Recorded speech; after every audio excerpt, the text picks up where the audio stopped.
Hi folks, Speedway Tag here. Just a quick video about another Oniverse game, the first one and many consider to be the best, Onirim. This is a fantastic solo game. It always has been, and it comes with a whole stack of expansions. See, in the box it includes 7 expansions, but I'm going to be talking about a promo expansion for this game today, the mirror expansion, the mirrors. It's quite difficult to get these days. It was available on the Z-Man website for a while, so you might still you still might find it poking around in various places on the internet. I'll show you how the mirrors work with Onirim, but very quickly, if you're new to Onirim, this game is very simple but addictive and fun.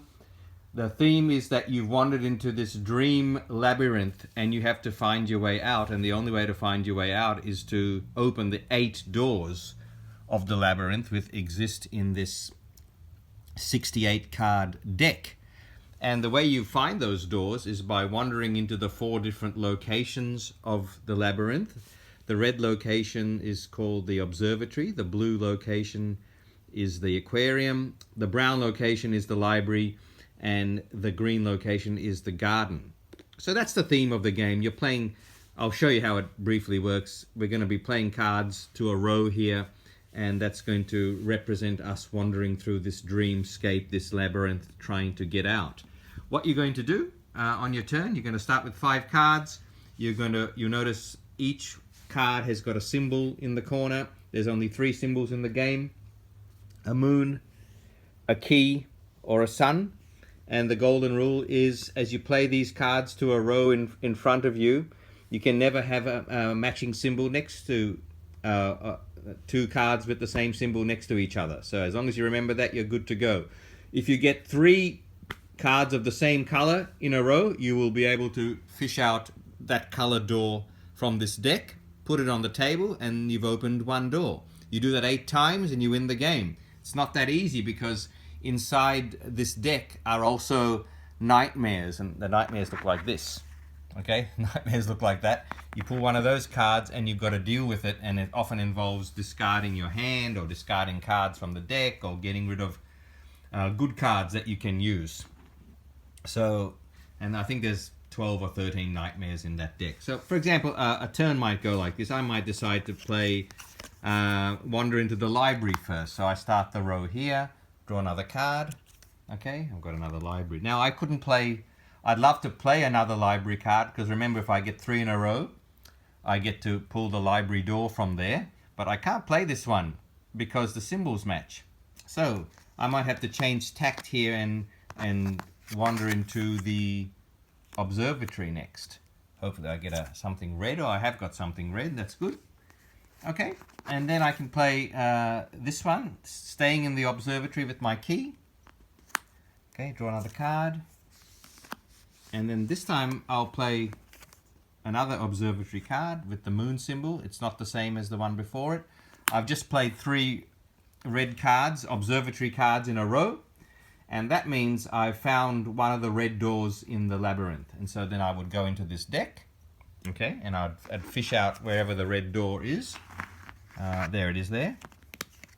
Okay, there's the red door, and I would just put it on the side here, denoting that I have opened one of the red doors. There's 2 doors of each color, so there's another red door still in there. Okay, and then I would draw back up to 5, and I'd keep going. And then you're I don't know why that one's out there.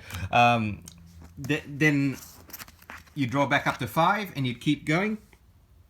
And then I might think, oh, you know what, I might try getting into the aquarium this time.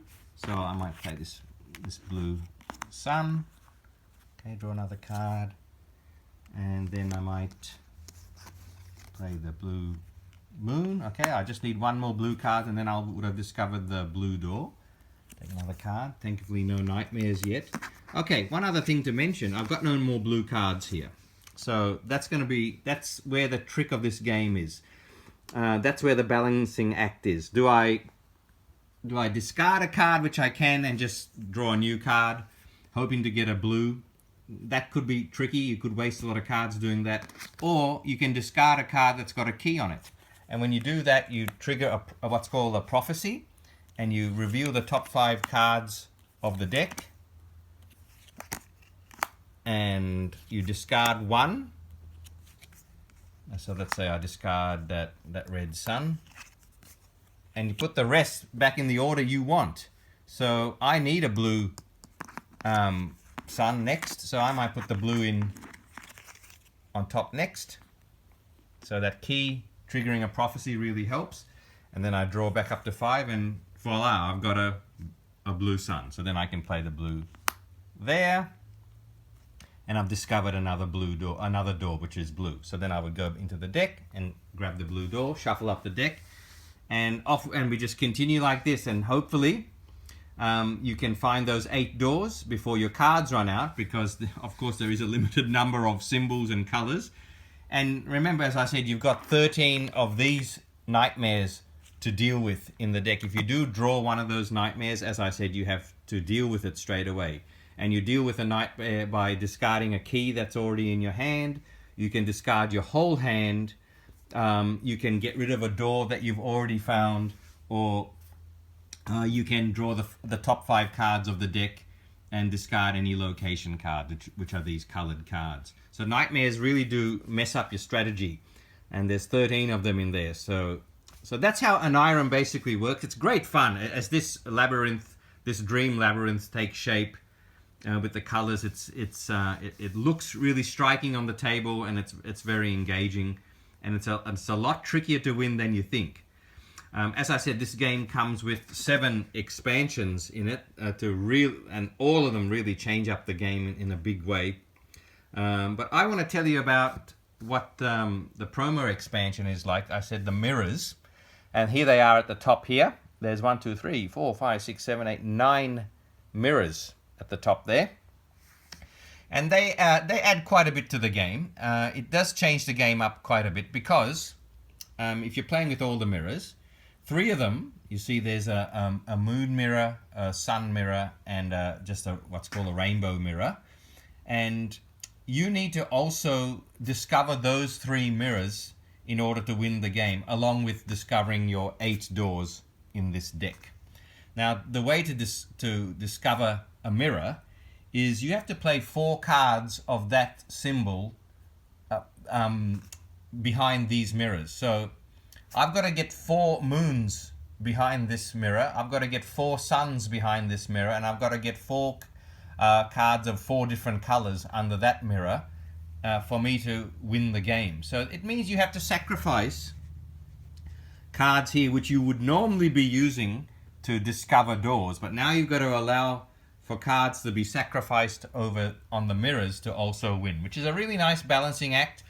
And the way you play cards to the mirrors, you play them in pairs. So, for example, if my hand has got, this is my hand at the moment, I've got a pair of red cards. Oh, look, I've got a pair of moons here. Okay, I've got 3 moons actually, but you can only play 2 at a time. So I could play those 2 moons onto the moon mirror as a turn. And the next time I do that, there will be 4 there. And so with 4, I discover the mirror, in which case I would flip it over, and doesn't that look nice? And then that one has been discovered. So you need 4 there. You play 2 at a time. Okay, but the tricky part is when having to play a pair means you then have to draw 2 back up from here, and it's much more likely you're going to draw a nightmare when you're drawing 2 cards back up. Okay, so that's how those mirrors work. I've got 2 suns here as well, if you notice. So I could have played these 2 suns on the sun mirror as a turn, and then if I did that again, I would discover the sun mirror as well. What these other mirrors are, you don't actually have to discover those to win the game, but if you're willing to discover them, they'll give you a special ability. So if I'm willing to play 4 keys underneath that mirror, I'm able to trigger this special ability, which is basically discard 2 nightmares from the deck, which is really good. And then you'd flip this over, and you would have discovered the key. So you can't do that more than once. If I'm willing to play 4 blue cards, 4 aquarium cards underneath this, I'm going to take 2 cards from the discard pile and put them back on top of the deck in the order I want. if I want to play, if I'm willing to sacrifice 4 garden cards under here, I'll be able to take 1 nightmare out of the deck. If I'm willing to sacrifice 4 library cards here, I'll get a free door from the deck.